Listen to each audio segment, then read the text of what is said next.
खबर आई है तो चर्चा तो होगी ही, सवाल तो पूछे जाएंगे ही। हमारे साथ कई मेहमान हैं, उनसे हम बातचीत करेंगे। सुधांशु मित्तल खुद बीजेपी से हमारे साथ मौजूद हैं। अखिलेश प्रताप सिंह कांग्रेस के नेता हमारे साथ जुड़ चुके हैं। कपिल मिश्रा आम आदमी पार्टी से हमारे साथ मौजूद हैं और स्टूडियो में खास मेहमान वरिष्ठ पत्रकार उर्मिलेश जी भी हमारे साथ जुड़ चुके हैं। पहला सवाल सुधांशु मित्तल साहब आपसे ही है।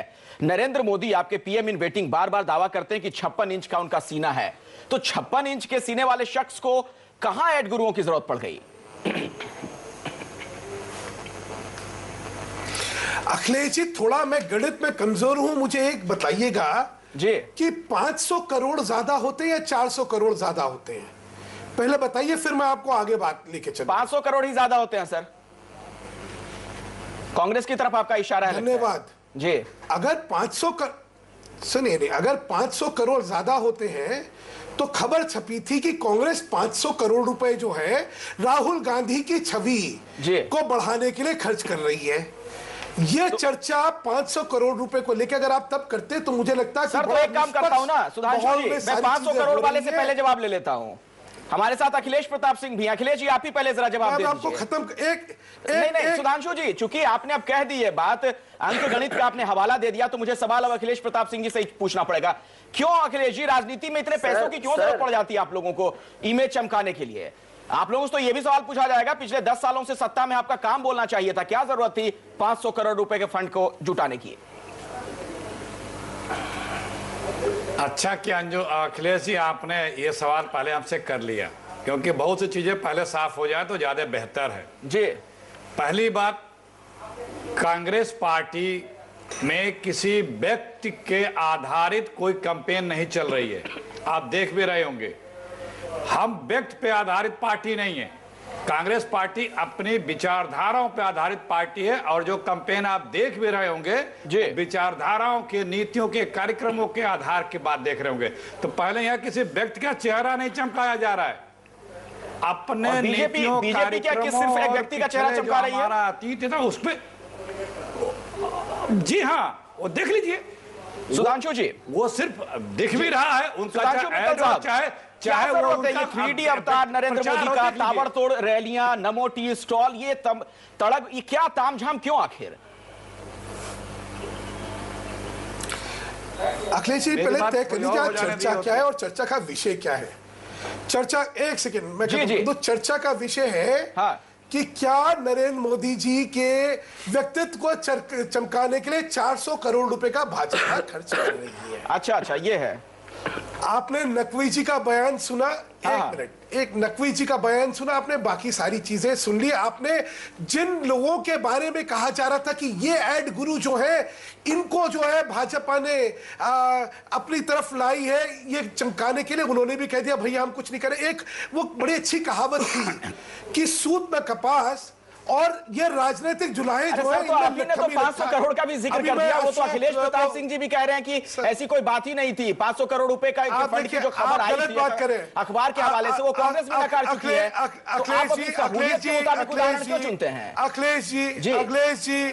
अखिलेश जी, मैं आपसे उम्मीद करता हूं कि ईमानदारी से चर्चा होगी। बिल्कुल होगी सर, मैंने कहा कि क्या 500 करोड़ ज्यादा बड़े होते हैं, सुनिए, या 500 करोड़ ज्यादा बड़े होते हैं या 400।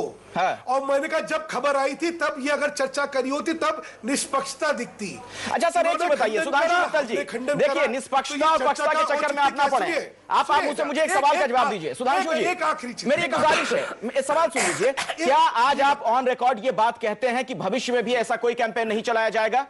किसी एड गुरु की कोई मदद आप लोग नहीं लेने वाले हैं?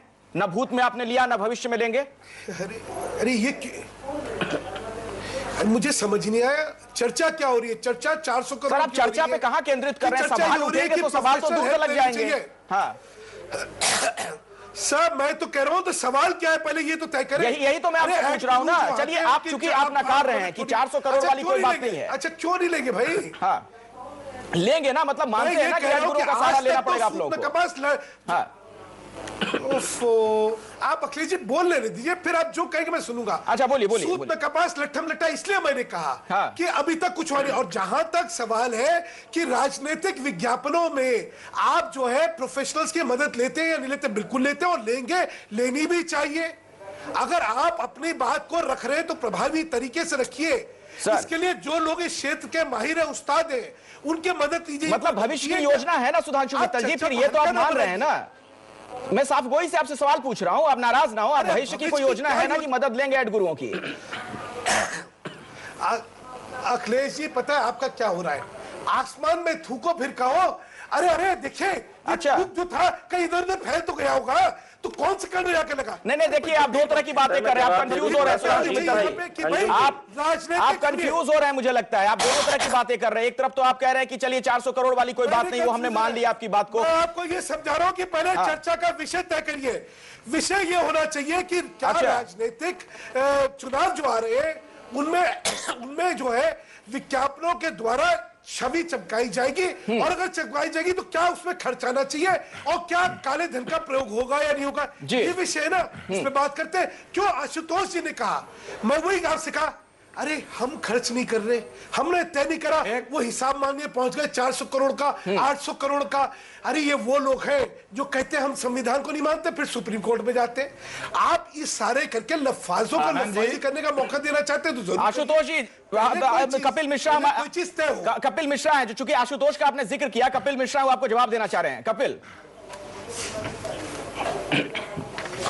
सर देखिए, एक तो मुद्दे पे बात कर लेते हैं, क्योंकि अभी अपने आप को ही आसमान बना लेना, जमीन बना लेना, नदी पहाड़ झरना खदान बना लेने से तो बात चलेगी नहीं।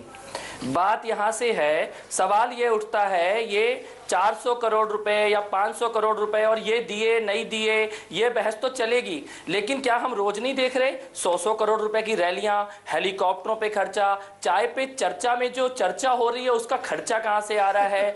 ये सवाल गंभीर है। और मुद्दा ये है, क्या ये गंभीरता से नहीं ले रहे, वो हंस रहे हैं। इकट्ठा किया उसके घोटाले का है? क्या ये आतंकवादियों का पैसा है? क्या ये मुकेश अंबानी का पैसा है? किस चीज का पैसा है? ये येदुरप्पा जी ने दिया है पैसा? ये बंगारू मुकेश अंबानी का जिक्र क्यों कर रहे हैं कपिल मिश्रा जी? उनसे पैसे लेने में तो आपको भी परहेज नहीं है। कपिल मिश्रा जी, आप ही के पार्टी के नेता योगेंद्र यादव ने यह बयान दिया कि 10 लाख रुपए से अगर कम मुकेश अंबानी भी देना चाहे तो उन्हें कोई दिक्कत नहीं है, वो चंदा लेने को तैयार हैं।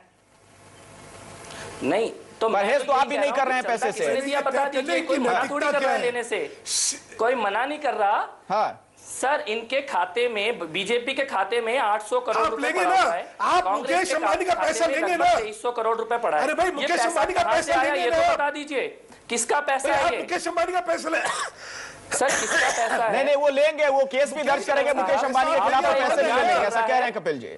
सर चिल्लाइए मित्तल साहब, जब आप चिल्लाते हैं तो ऐसा लगता है कि कोई चोर छुपा हुआ है दिल में, तो आराम से बात करते हैं हम लोग। मैं ये सवाल पूछ रहा हूं, एक तरफ तो आप लोग ये करोड़ों रुपए खर्च कर रहे हैं सर, एक तरफ तो ये करोड़ों रुपए खर्च कर रहे हैं, दूसरी तरफ आप एक गली गली में अभियान चला रहे हैं, एक नोट एक वोट। तो ये नोट जनता से ले क्यों रहे हैं जब जेब में हजारों करोड़ पहले से पड़ा हुआ है? तो ये ब्लैक मनी को व्हाइट मनी करने का कोई खेल है क्या भाजपा का? ये सवाल उठते हैं सर। जवाब देंगे आपको सुधांशु मित्तल जी। सर आप जवाब देना चाहते हैं, उर्मिलेश जी के पास आऊंगा। सुधांशु मित्तल जी। अखिलेश जी, ऐसे लफ्फाज गैर जिम्मेदारान जब थूकने वाले और अर्गल बात करने वाली बातें करते हैं तो शायद आपके चैनल को ये शोभा देता होगा। मैं अब जवाब दे रहा हूं, सुन लीजिए, अब जवाब सुन लीजिए ना। कौन से हजारों करोड़ रुपए हमारे रखे हुए ये लाके दिखा दे, सारा इनको दिया, और नहीं दिखाए तो गधे पर बैठ के अपना मुंह काला करके बैंक अकाउंट में 800 करोड़ रुपए हैं, कैसी बात कर रहे हैं सर? ये तो सबको मालूम है। एक सेकंड जाके देख लीजिए। अगर आपको नहीं पता हो मैंने, तो आपको चैलेंज दे रहा हूं टीवी पे, राष्ट्रीय चैनल पे आपको मैं टीवी पे चैलेंज दे रहा हूं। सर आपका ये जो काला धन है वो लाने का काम अखिलेश प्रताप सिंह जी का था, केंद्र में उनकी सरकार है, वो तो बैठ के मुस्कुरा रहे हैं चुपचाप। अरे भाई अभी आपने कहा नहीं अजी अंजुम साहब, एक वो जवाब नहीं देंगे, मुझे मालूम है। जी अब बात तो कर लेनी थी आप। अब देखिए कमाल है। हाँ बोलिए। मैं तो आपको खुल के चैलेंज दे रहा हूं कि जिस बैंक खाते में है उस बैंक के खाते का ले आइए, वो रुपए आपको दिए, नहीं तो गधे पर बैठ के कहिएगा मैं झूठ बोलता हूं। बहुत बड़ी चुनौती दे रहे हैं। चलिए हम विषयांतर हो जाएंगे, अब उस पर एक दूसरे से आप फोन पर बात कर लीजिएगा कि कौन किसके लिए क्या तय करना चाहता है। टीवी चैनल पर इस मसले पर हम बहस नहीं कर सकते। एक मिनट रुकिए, उर्मिलेश जी हमारे साथ हैं, दुनिया के सामने सुधांशु जी एक तीसरा पक्ष भी है, आप सब निष्पक्षता की बात कर रहे हैं। पत्रकार है हमारे साथ, वरिष्ठ पत्रकार है उर्मिलेश जी, ये किसी पार्टी के नहीं है। उर्मिलेश जी, क्यों इस तरह की तस्वीर सामने आ रही है हाल के दिनों में, खासतौर पर ये करोड़ों रुपए जो एड पर लुटाए जा रहे हैं? क्या मुद्दों का अभाव है या ये पार्टियां काम नहीं करती हैं जब सत्ता में रहती हैं? चेहरा चमकाने की जरूरत क्यों पड़ जाती है किसी को भी, मोदी हो या फिर कांग्रेस हो या आम आदमी पार्टी हो? अखिलेश जी, पहले तो मैं भारतीय जनता पार्टी और आप पार्टी जी, आप दोनों के जो माननीय सदस्य हैं यहाँ मौजूद डिस्कशन में, दोनों से मेरा अनुरोध है कि एक महत्वपूर्ण बहस है। आप मोदी जी और राहुल जी की बात छोड़ दीजिए, ये डेमोक्रेसी में कैसे इसको ज़्यादा खूबसूरत बनाया जाए, इससे जुड़ी एक चर्चा है। तो दोनों उत्तेजना छोड़कर बात करें, शायद कुछ कंट्रीब्यूट हम सब लोग कर पाएंगे। देखिए, मुझे ऐसा लगता है कि हमारी जो डेमोक्रेसी है उसमें पहले होता ये था कि इसको लोग कहते थे कि जनता का या आम लोगों का एक महोत्सव है चुनाव। लेकिन पिछले कुछ वर्षों से अगर आप देखें पिछले चुनावों को, तो धन की महिमा, बल की महिमा जिस तरह बढ़ रही है, और खासकर अब तो धन की। अब 2014 का चुनाव मुझे तो ऐसा लग रहा है कि कहीं ये चुनाव पैकेजिंग और बाजार का महोत्सव तो नहीं होने जा रहा है। 2014 के चुनाव को इतिहास में बाजार और पैकेजिंग के महोत्सव के रूप में कहीं अगर याद किया जाएगा तो इंडियन डेमोक्रेसी का क्या होगा, जहां अभी भी लोग कहते हैं कि 60 करोड़ से अधिक लोग बेहद गरीब हैं और जो डेमोक्रेसी के लिए कमिटेड हैं, क्योंकि सबसे अधिक डेमोक्रेसी उन लोगों को चाहिए जो बेजुबान अब तक हैं, जिनकी आवाज दूर तक नहीं पहुंचती, न बाजार तक, न संसद तक, न विधानसभाओं तक। तो मेरा यह कहना है कि इस पर को विचार करना चाहिए। और यह प्रश्न जरूर है कि अगर आज रैलियां हो रही हैं तो वो मिजोरम के इलेक्शन में जिस तरह रैलियां होती हैं उस तरह की रैलियां नहीं हैं। मिजोरम में अभी हाल में इलेक्शन हुआ है, लोगों ने देखा कि किस तरह से, एक छोटा प्रदेश है, मीडिया ने भी ध्यान नहीं दिया। लेकिन मैं कहता हूं कि पहले टाउन हॉल में डॉक्टर लोहिया, जवाहरलाल नेहरू, दीनदयाल उपाध्याय, ये विभिन्न शहरों के टाउन हॉल में जाकर भाषण किया करते थे, गांधी मैदान में भाषण दिया करते थे, मिडिल स्कूल के मैदान में भाषण दिया करते थे, तो लाउड स्पीकर होते थे साधारण। मैं ये कह रहा हूं कि ठीक है, जमाना बदला है तो यंत्र भी बदलने चाहिए, उपकरण भी बदलने चाहिए, मंच भी बदलने चाहिए, लेकिन सिर्फ 2 करोड़ रुपए के थोड़ी बना दिए जाएंगे सर। सिर्फ पैकेजिंग और इस कदर का खर्च 2 करोड़ रुपए लगे थे। जी हां, और इस कदर खर्च आप करें कि इलेक्शन कमीशन द्वारा निर्धारित सारी सरहदें टूट जाएं। मुझे लगता है डेमोक्रेसी का इतना ज्यादा अपमान, जनता का इतना बड़ा अपमान और कुछ नहीं हो सकता है। और जो भी दल ये करता है उसे जरूर सोचना चाहिए कि क्या वो जनता के लिए, देश के लिए, समाज के लिए कर रहा है बेहतर। सुधांशु जी, आज नरेंद्र मोदी साहब ने जो भाषण दिया अहमदाबाद में, उन्होंने एक अहम बात कही कि ऐसा चुनाव हो रहा है, ये पहली बार शायद ऐसा चुनाव देखने को मिल रहा है कि जनता जनार्दन पहले ही फैसला कर चुकी है। फैसला हो चुका है तो फैसले का इंतजार कीजिए ना, फिर कहां चुनाव में प्रचार प्रसार में आप लोग लगे हुए हैं, करोड़ों रुपए खर्च कर रहे हैं। अखिलेश जी करे कौन से, पहले ये तो बता दीजिए। एक अभी लफ्फाज का मैं सुन रहा था कि 100 करोड़ रुपए की एक रैली होती है। भैया ये करते होंगे, इनकी 100 करोड़ कैसे एक रैली में खर्च हो सकता है ये जानते होंगे, हम तो नहीं जानते। आपके नेता जब नेशनल टीवी पे बदतमीजी से बोलते हैं तो बीच में ना बोलिए, अब आप बोलिए नहीं बीच में, अब वही बदतमीजी हो गई है। राष्ट्रीय पार्टी होकर ऐसे घबरा जाते हैं, ये जो करना चाहे, जैसा मैं इनका मौका है तब बोले। अब देखिए घबरा गए, जैसे इनके ऊपर आया तो देखिए कैसे साहब ऐसे मत, आप तय करिए, इस तरह मैं बहस नहीं कर सकता। मेरी बात पे मैं बोलूंगा, ये अपनी बात पे बोलेंगे, अगर ये करना है तो ठीक है, नहीं तो मैं नहीं बोलूंगा। बोलिए सुधांशु मित्तल जी, बस थोड़ा ख्याल रखें, शब्दों के चयन में थोड़ी गंभीरता रखें।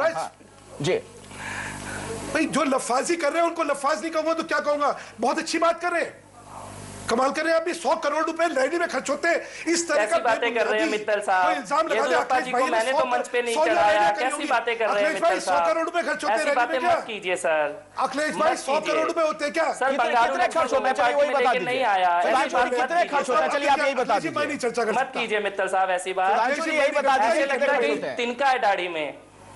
सुधांशु जी, कितने खर्च होते होंगे, फिर अनुमान आप ही बता दीजिए कुछ।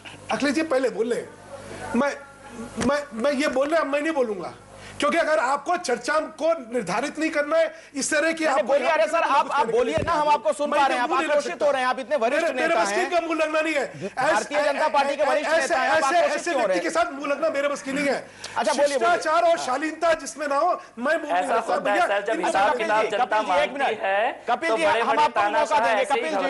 कपिल जी, आपसे गुजारिश, हम आपको मौका देंगे, सुधांशु मित्तल को बोल लेने दीजिए। मैं आपके पास शांत हूं सर, मैं आपके पास ही आऊंगा, बोल लेने दीजिए सुधांशु मित्तल को। हाँ बोलिए सुधांशु। बिल्कुल सर, जी सर। अब ये चुप रहेंगे तब मैं बोलूंगा। बोलिए सर, पूरा देश आपको सुन रहा है। इन्हीं से बात करिए, हम इनका सुनने हम श्रोता कर देंगे। हाँ ना ये बोल रहे हैं, मुझे कोई दिक्कत नहीं है। अरे सर बोल लीजिए, आप नाराज हो रहे हैं बेकार में, बोलिए। मैं कोई नाराज नहीं हो रहा। मैं शिष्टाचार जिसको नहीं आता उसके साथ बहस करने के लिए तैयार नहीं। सर शिष्टाचार पे भी हम लोग अलग से एक बार बहस कर लेंगे। राजनीति में शिष्टाचार किस तरह की घटनाएं देखने को मिल रही है, कल हमने उसी पे चर्चा की थी। राज्यसभा से लेकर यूपी विधानसभा में और जम्मू कश्मीर की विधानसभा में क्या हुआ था, छोड़िए उस बात को। मैं कह रहा हूं आज का जो मसला है, हमारी गुजारिश है उस पर आप बोले। हम अब कपिल मिश्रा नहीं बोल रहे, वो कह रहे हैं कि मैं बीच में नहीं बोलूंगा। बोलिए आप। ठीक है, सीधी बात है कि इस समय जनता के सामने मुद्दे भी आ गए और क्या उनकी राय है ये जनता अपने आप तय कर लेगी जी। एक तरफ जो है देश के अंदर राहुल गांधी जी और उनका कार्यकाल और या उनकी सोच सामने है, एक तरफ नरेंद्र मोदी जी, उनकी विश्वसनीयता, उनकी प्रामाणिकता, उनका कार्य सामने है। हर राजनीतिक संगठन को यह हक है कि मैं अपनी बात रैली के माध्यम से हर माध्यम को इस्तेमाल करके जनता के सामने रखूं। इसमें कोई भी राजनीतिक दल ऐसा नहीं है जो ये कहता है कि मैं हर माध्यम का इस्तेमाल नहीं करूंगा। नहीं, सवाल माध्यम का नहीं है सुधांशु मित्तल जी। आप जो खर्च सवाल माध्यम का नहीं है, उस माध्यम के जरिए जो करोड़ों रुपए खर्च किए जाते हैं, काले धन का जो इस्तेमाल किया जाता है, उसको लेकर सवाल खड़े हो रहे हैं। आप पहले तय तो करिए ना कि खर्च हुए हैं। जब खर्च हुआ ही नहीं है तो उसको पहले से तय करने। अच्छा, आप इनकार कर रहे हैं कि आज तक कोई खर्च नहीं हुआ। क्या ऐड निकला भाजपा के, ये बताइए ना।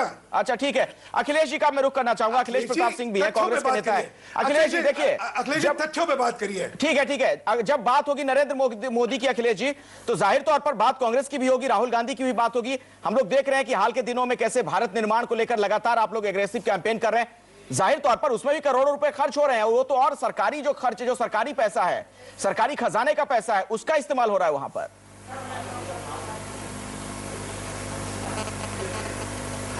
आनंद जी, हम उम्मीद करते हैं कि इस झिकझिक से अलग करके थोड़ा शांत पीड़ हमें अपने बात रखने देंगे। एक एक करके मैं सबका जवाब दे रहा हूं। एक दिल्ली की नई नवेली पार्टी है, वो दूसरों से हिसाब मांग रही है और उससे गृह मंत्रालय और दिल्ली हाईकोर्ट मांग रहा है और अपने आप को नीतिवान, चरित्रवान, ईमानदार का स्वयंभू सर्टिफिकेट लेने वाली पार्टी बता भी नहीं रही है कि उसके पैसे कहां से आए। आपकी जांच एजेंसी है सर, ले लीजिए जितना हिसाब लेना है। दूसरी बात, दूसरे से एजेंसी से ले लो और स्वयं को स्वयं सर्टिफिकेट दे दोगे। दूसरे की जब आप पे आती है तो बोलोगे कि जांच करा लो, हिसाब सर। और जब अपनी जांच करते हो तो कब तक मैंने सर्टिफिकेट दे दिया। इनकम टैक्स आपका, कर लीजिए जांच।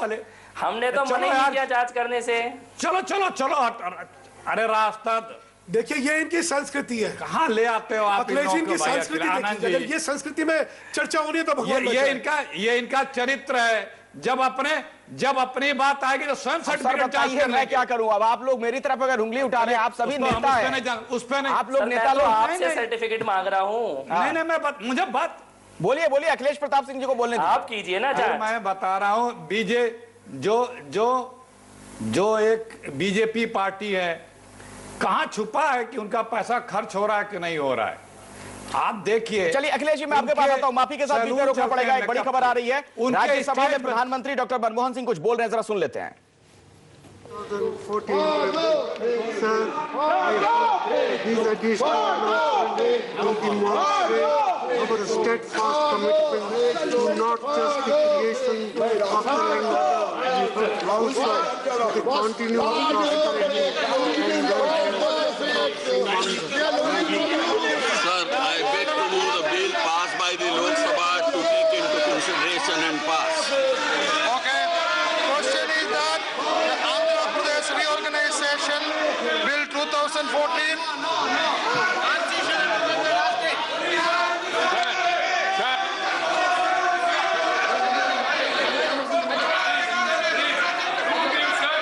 No. It's over. No, please. No, please. What do you want? For 10 years. Prime Minister is saying 5 years. 5 years will not be sufficient at all. You have to set up an industry and then start manufacturing. Let them make it 10 years. Secondly, sir, what about the capital city? What about the capital city? What about the assistance to the capital city? No mention has been made in that. What about the capital city also? He didn't say anything. 5 years or 10 years? About the Is it Hyderabad 5 year or 10 year? He's asking. Hyderabad is for 10. चलिए, तो ये है राजनेताओं का शिष्टाचार। जो तस्वीरें आपने देखी राज्यसभा की, तेलंगाना पर प्रधानमंत्री कुछ बोलना चाह रहे थे, देश के प्रधानमंत्री हैं, बोलने के लिए खड़े हुए, लेकिन उन्हें बोलने का मौका नहीं दिया गया। इसके पहले भी लोकसभा और राज्यसभा में किस तरह की तस्वीर नजर आई थी, किस तरह से सांसद आपस में भिड़ रहे थे, लड़ाइयां कर रहे थे, वो तमाम चीजें आपने देखी थी। मिर्च कांड तक आपने संसद के अंदर देख लिया था। एक ब्रेक, फौरन लौटते हैं, देखते रहिए न्यूज़ 24। एक अंग्रेजी अखबार के हवाले से एक बड़ी खबर आई कि 400 करोड़ रुपए का इस्तेमाल भारतीय जनता पार्टी नरेंद्र मोदी की छवि चमकाने के लिए करने जा रही है और इसमें एड गुरुओं की मदद ली जाएगी। हालांकि भारतीय जनता पार्टी की तरफ से इस खबर पर खंडन भी आ चुका है। यह कहा जा चुका है भारतीय जनता पार्टी की तरफ से कि ऐसी कोई बात नहीं है, फिलहाल ऐसी कोई प्लानिंग नहीं है। लेकिन सवाल, बड़ी तस्वीर अगर देखें तो कई सवाल खड़े हो रहे हैं और सबसे बड़ा सवाल यही है कि आखिर क्यों इस संसदीय परंपरा में ये करोड़ों रुपए पानी की तरह बहाए जाते हैं। आखिर धन बल का इस्तेमाल कब तक होता रहेगा। सुधांशु मित्तल हमारे साथ लगातार बने हुए हैं, बीजेपी के वरिष्ठ नेता हैं। सुधांशु मित्तल जी, जेडीयू की तरफ से एक प्रतिक्रिया आई है इसी खबर पर। उनका तो यह कहना है कि यह अमाउंट तो कुछ है ही नहीं आप लोगों के लिए, इससे ज्यादा पैसे तो आप लोग रैलियों पर खर्च कर देते हैं। मैंने आपको कहा ना कि यहाँ पे हर एक को राजनीतिक नौटंकी करने का पूरा हक मिल गया है एक झूठी खबर को लेके। जिस खबर पे स्पष्टीकरण हो गया कि खबर गलत है, उसके बाद इस पे वो क्या कह रहा है, ये क्या कह रहा है, इसका क्या तो क्या आपको लगता है कि राजनीति हो रही है इस पर? प्रश्न फिर हम लोग बैठक रहे। हाँ, मैं तो कह रहा हूं ना कि इसके बाद इस पे प्रतिक्रिया ले रहे हैं आप, यही राजनीति करवा रहे हैं भाई।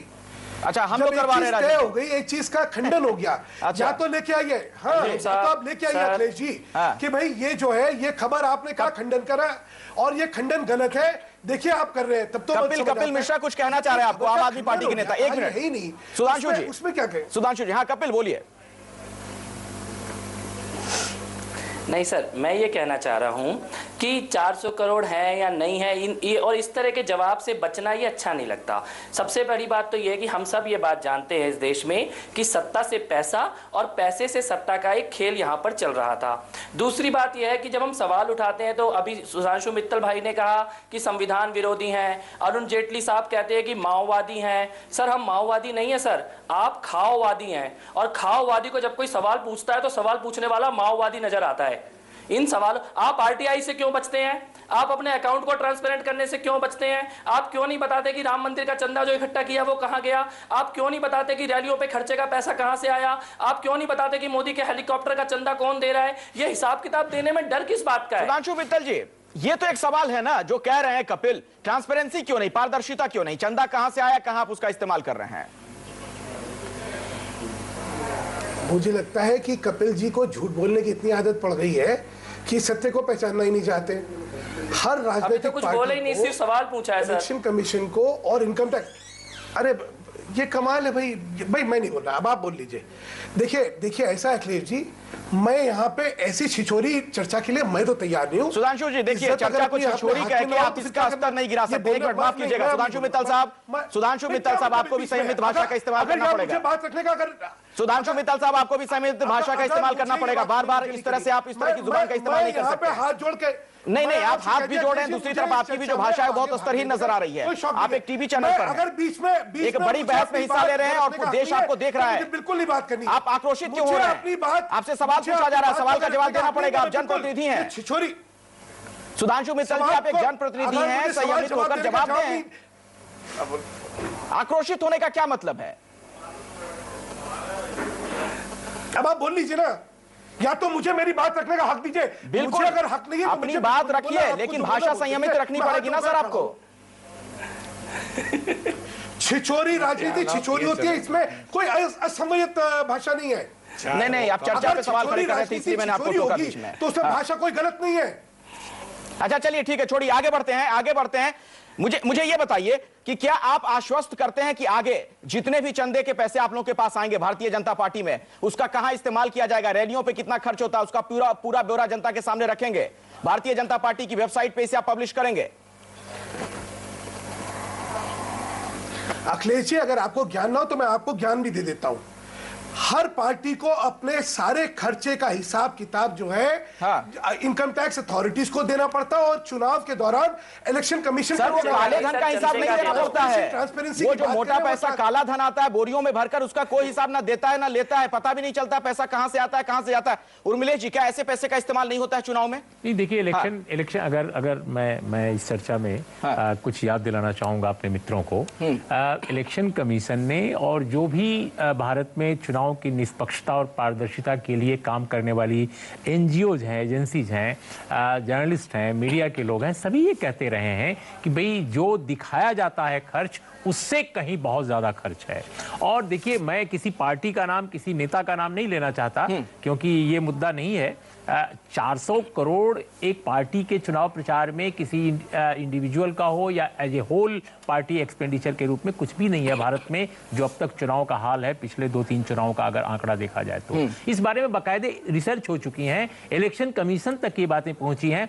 अब आप ये देखिए, क्यों नहीं भारत में निर्वाचन के जो नियम हैं, जिसको कई बार निर्वाचन आयोग कह चुका है कि इसमें बड़े बदलाव की जरूरत है, हलफनामा तक दाखिल किया गया एक मुद्दे पर। अभी आपको याद होगा, अभी भी वो मामला चल रहा है पेड न्यूज का सुप्रीम कोर्ट ऑफ इंडिया में। इलेक्शन कमीशन ने दिया, उस पर सरकार काउंटर हलफनामा दे दी। 20,000 रुपए वाला जो मामला है, जो प्रावधान है, वो कब से लटका हुआ है, उस पर अभी तक कोई फैसला नहीं हुआ है। तो मेरा ये कहना है कि बहुत ज्यादा पैसे खर्च हो रहे हैं और ये उन पार्टियों के लिए भी अच्छा नहीं है, क्योंकि आप कर क्या रहे हैं कि आप इस डेमोक्रेसी में इस तरह से बाजार को फैला रहे हैं कि आपके लिए ही मुश्किल पैदा हो रही है। बिल्कुल तो मुझे ऐसा लगता है कि इसमें पार्टियों को जरूर ट्रांसपेरेंट होना पड़ेगा, अपने खर्चों को दिखाना पड़ेगा उन्हें जनता के समक्ष। इनकम टैक्स में तो आप कुछ भी सबमिट कर लीजिए, बहुत सारे हेर फेर हो जाएंगे, आपके पास अच्छे वकील हैं, आपकी हारी हुई लड़ाई को जिता देंगे। लेकिन हमारा कहना है कि लोकतंत्र की लड़ाई में जनता के सामने आप कैसे जीतेंगे? जनता ये चाहती है कि भाई ट्रांसपेरेंसी हो आपके खर्चे में। और ये मैं बीजेपी के लिए नहीं कह रहा हूं, मैं सबके लिए कह रहा हूं। मैं तो कह रहा हूं कि आम आदमी पार्टी भी जो ट्रांसपेरेंसी के नाम पर इमर्ज की है मिडिल क्लास में, उसको भी चाहिए कि अगर होम मिनिस्ट्री मांग रही है आपसे हिसाब किताब, कोर्ट मांग रहा है, तो उसको जल्दी से जल्दी आप दीजिए ताकि आप पर भी ना आरोप लगे। ये सबके लिए। अखिलेश जी, आपसे मेरा सवाल है, कांग्रेस देश की सबसे बड़ी जो पार्टी है, राष्ट्रीय पार्टी, उसके आप नेता हैं। एक मिनट सर अंजुम जी। हाँ, कपिल बोलिए। सर एक छोटी सी चीज है सर, बस बहुत छोटी सी चीज है सर। जो सवाल पूछे थे मित्तल साहब ने अभी भी जवाब नहीं दिया, बार बार वो टेढ़ी मेढ़ी बात करते हैं। आरटीआई के अंडर में आने से डर क्या है, ये पैसा किसका, ये बताने से डर क्या है, क्यों भाजपा हिसाब किताब नहीं दे रही, मोदी जी की रैलियों में किसका पैसा लगता है, हेलीकॉप्टर के लिए कौन पैसा देता है, ये बताए ना देश को। नहीं, वो तो कह रहे हैं कि सारी जानकारी वेबसाइट पे है। अभी कह रहे हैं सुधांशु मित्तल जी ने ये बात कही है क्या ऐसा? कोई जानकारी वेबसाइट पे नहीं है सर, नहीं। चलिए छोड़िए, अखिलेश प्रताप सिंह जी से मेरा सवाल है। अखिलेश जी, आपसे मेरा सवाल है, बड़े संदर्भ में जरा इस तस्वीर को देखने की कोशिश कीजिएगा। इस तूतू मैमे से कुछ हासिल होने वाला नहीं है। आपस में जब हम तूतू मैमे करते हैं, तमाम नेता करते हैं, क्या जब बड़े उद्योगपति या कोई बड़ी इंडस्ट्री के जो मालिक हैं वो जब चंदा देते हैं, तो कहीं ना कहीं उनकी ये मंशा नहीं होती है कि जब सरकार में जिस पार्टी को चंदा दे रहे हैं, जब वो सरकार में आए तो उससे उनके हित सध हैं?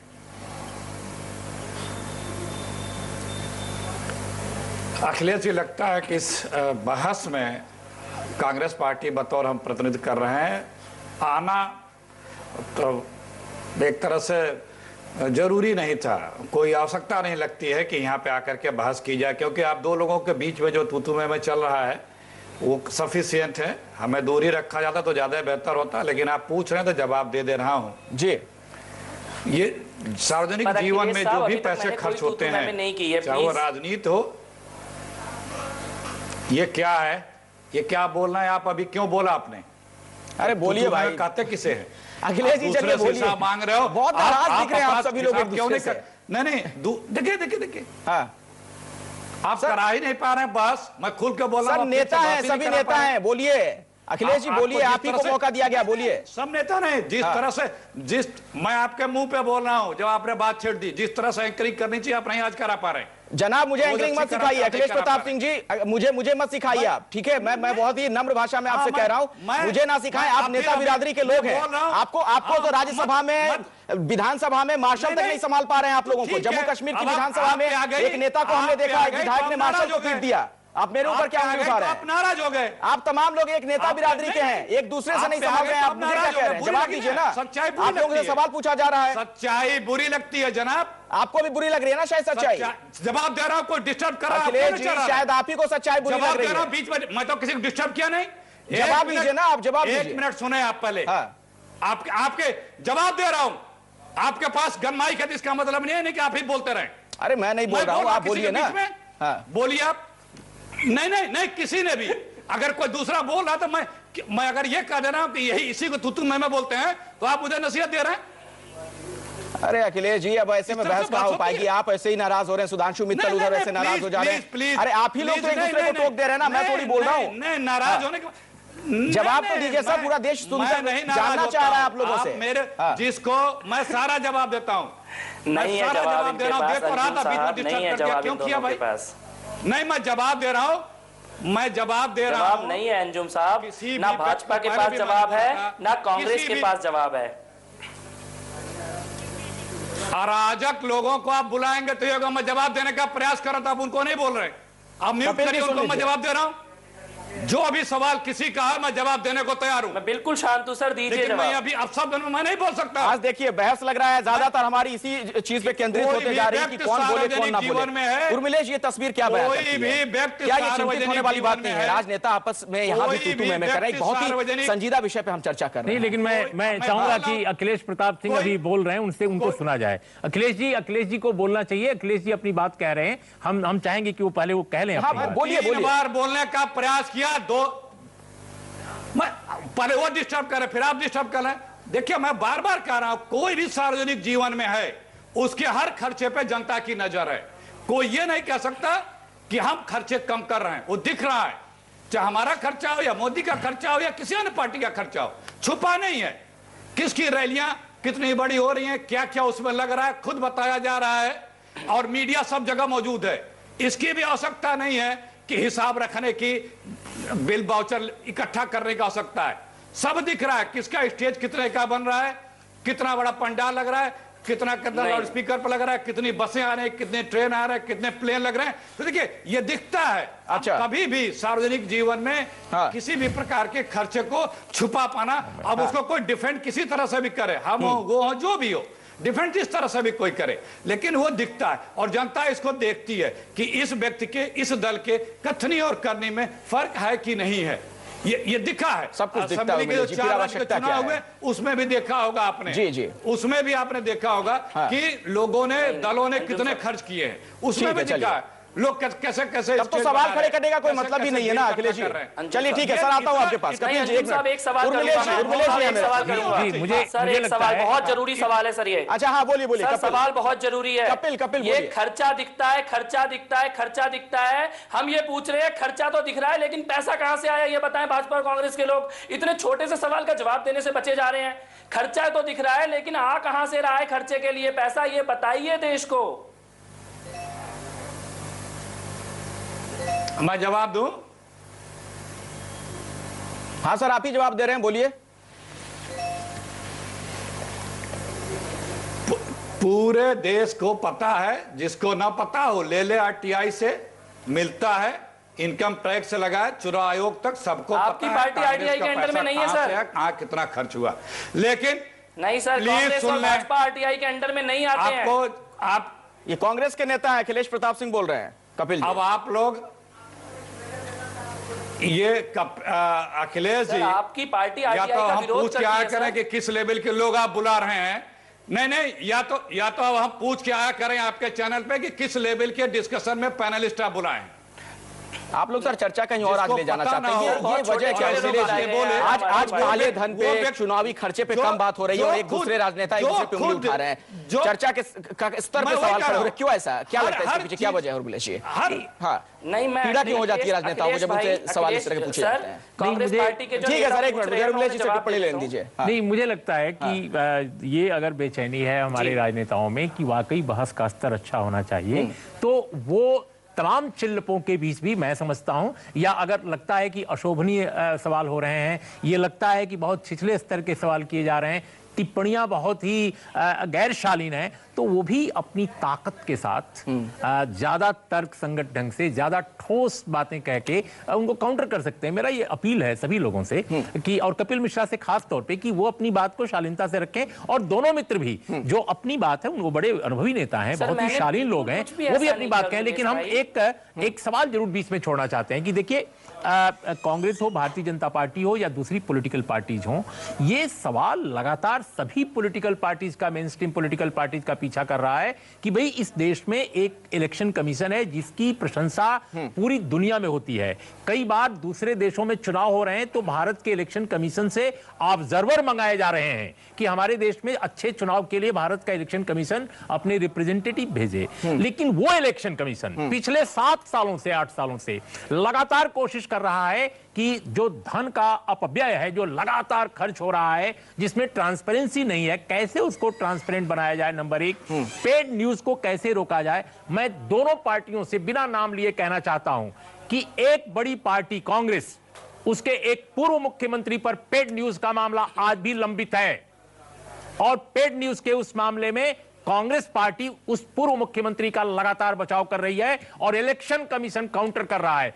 दूसरी तरफ मध्य प्रदेश के भारतीय जनता पार्टी के एक मंत्री, जो पिछली बार मंत्री थे, इस बार भी संभवतः वो जीते हैं, मुझे इस समय एग्जैक्टली नहीं याद आ रहा है, पेड न्यूज के मामले में वो बाकायदे एक निचली अदालत से कसूरवार ठहराए गए थे, उनके खिलाफ मामला भी लंबित है। ये बीजेपी उनका भी बचाव कर रही है। सवाल इस बात का है कि एक पेड न्यूज के मामले में इस देश में सिर्फ एक नेता के खिलाफ अब तक कार्रवाई हुई है। अगर ये सारे मामले धन का अपव्यय, बेतहाशा खर्च, पेड न्यूज सब कुछ सामने है, तो ये पॉलिटिकल पार्टीज कर क्या रही हैं? चलिए, वक्त फिलहाल इतना ही इस चर्चा के लिए। आप तमाम मेहमानों को शुक्रिया कहना पड़ेगा, लेकिन मुझे आज इस बात की खुशी है कि आप लोग भी चाहते हैं कि अच्छी तरीके से बहस हो, और मैं भी ये चाहूंगा, पूरी देश की जनता ये चाहेगी कि इसी तरह की अच्छी बहस लोकसभा में भी हो, राज्यसभा में भी हो, और देश में तमाम राज्यों की विधानसभाओं में भी हो। धक्का मुक्की ना हो, मार्शल की पिटाई ना हो। एक छोटा सा ब्रेक, देखते रहिए न्यूज़ 24।